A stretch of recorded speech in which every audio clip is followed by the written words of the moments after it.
And many people go through life never getting in touch with their greatness because of the lack of motivation to push themselves, or because they have not found something that they believe to be worthwhile to challenge them. That many talented persons have gone unnoticed, and the world never had a chance to be exposed to their talent because that person did not take the time to begin to express or to demonstrate or to motivate themselves in the direction to bring that which they came into the universe to bring. Many people will leave the universe without a trace. No one will know they were here. And in fact, under their name, we could put under there, not used up. Will anybody know that you came this way? What contribution are you giving? What will you leave? What will be different because you came this way? That life is our gift to us, that God has given us, and how we live our lives is our gift to God. What kind of gift are you formulating? Is this a gift that you like to take back and do something else before you turn it in? Think about that. What can we do? What are some of the keys that we can begin to use to motivate ourselves when our batteries run low? Because I don't care who you are, I don't care what you do, at some time you are going to get tired. At some time you're going to get in a rut. Seem like nothing you do works out right. And sometimes it just seems like you just don't have the wherewithal or the will to do anything. That sometimes you act like you're punch drunk. You're just wading through life, just doing time day in and day out, looking at non-discriminatory television, anything that's on, just looking. And depressed, feeling powerless, feeling useless, and bored.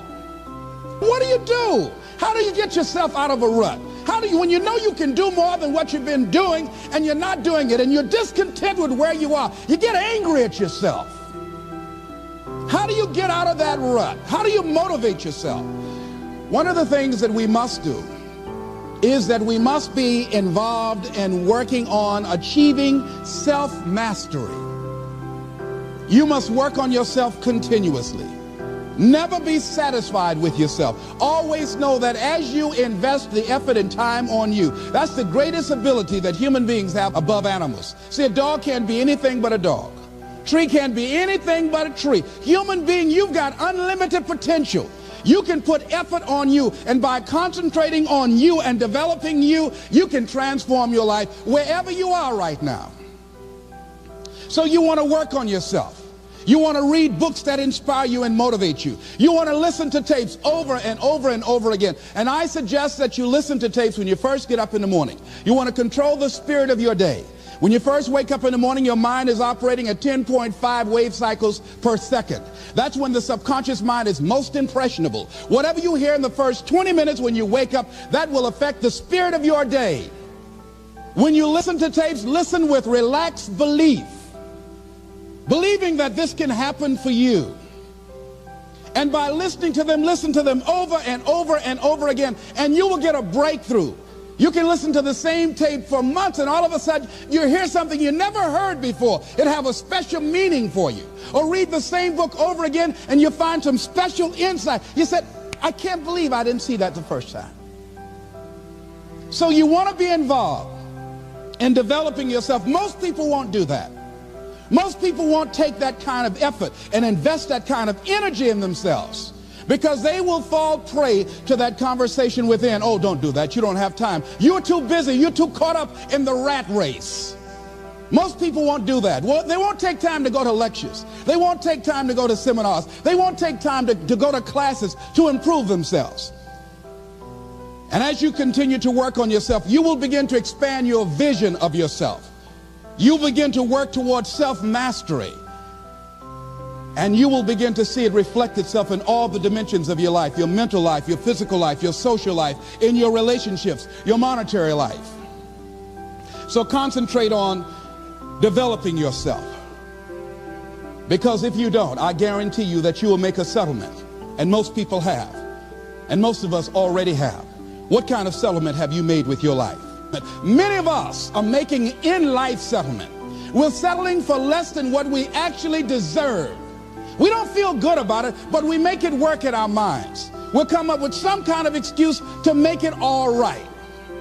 What kind of settlement have you made with your life? Many of us settle for less than what we want out of relationships because we don't have the courage to change them. The next thing is, in order to begin to find some keys to self-motivation to drive yourself, in addition to working on yourself, and as you work on yourself, you feel good about yourself, and as you feel better about yourself, you treat yourself differently. Develop a health plan. See, you can't feel well and do well if you don't have good health.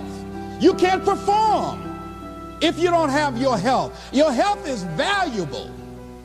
Develop a health plan.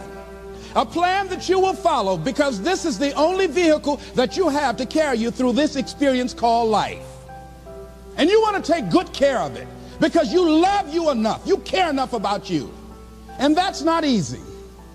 It is not easy having a health plan and sticking to it. But you're worth it doing it again and again and again.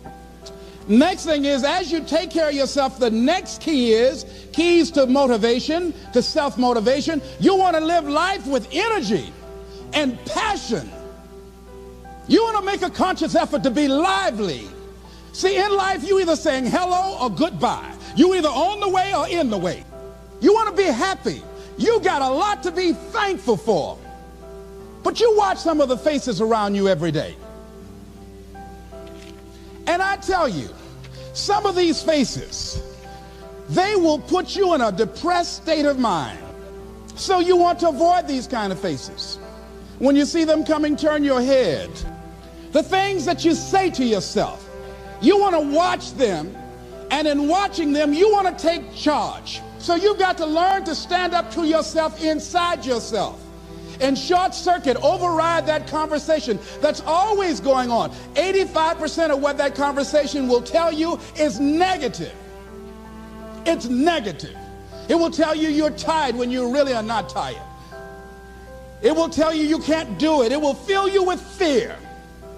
So you've got to watch that conversation. And when you find it going on, you've got to stand up to it and say, I'm going to do this anyhow. I'm afraid, but I'm afraid not to do it.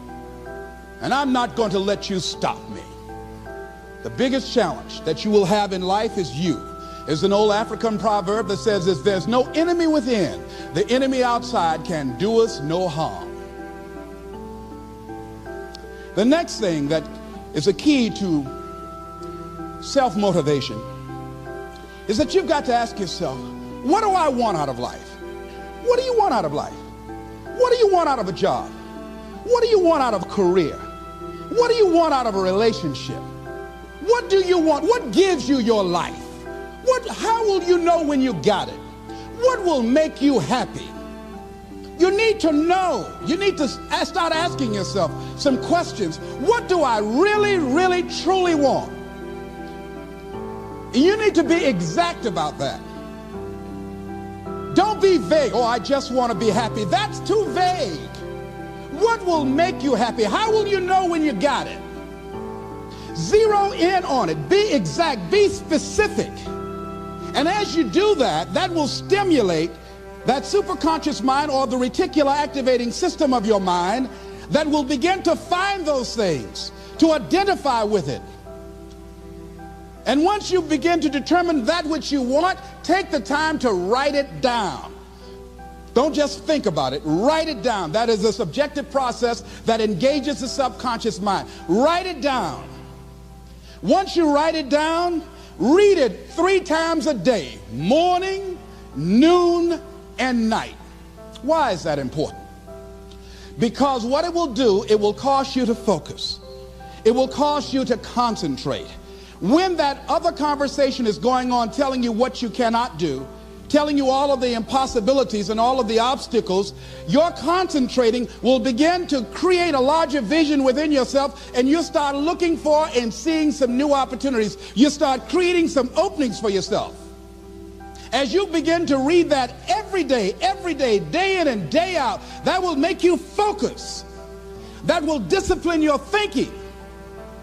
And you'll get all kind of creative ideas. As I talk to you right now, being involved in this immersion process, you're going to create some openings for yourself. You're going to get some ideas. You're going to feel your adrenaline flowing, and you're going to think about something, some idea you had. You say, I want to go back and I'm going to look at that again from a different vantage point, not from the level of the problem or the obstacles that I encountered, but from a higher vantage point. Because what you will begin to see and to know as I talk to the higher consciousness within you, that you are powerful, that you are a miracle worker. And that inner conversation has conditioned you to believe that you are not. And as you begin to discover the truth of who you are, whatever challenge that you're facing in life, and if you're living, you're facing some challenge, you'll begin to know that you're powerful and that you're a miracle maker.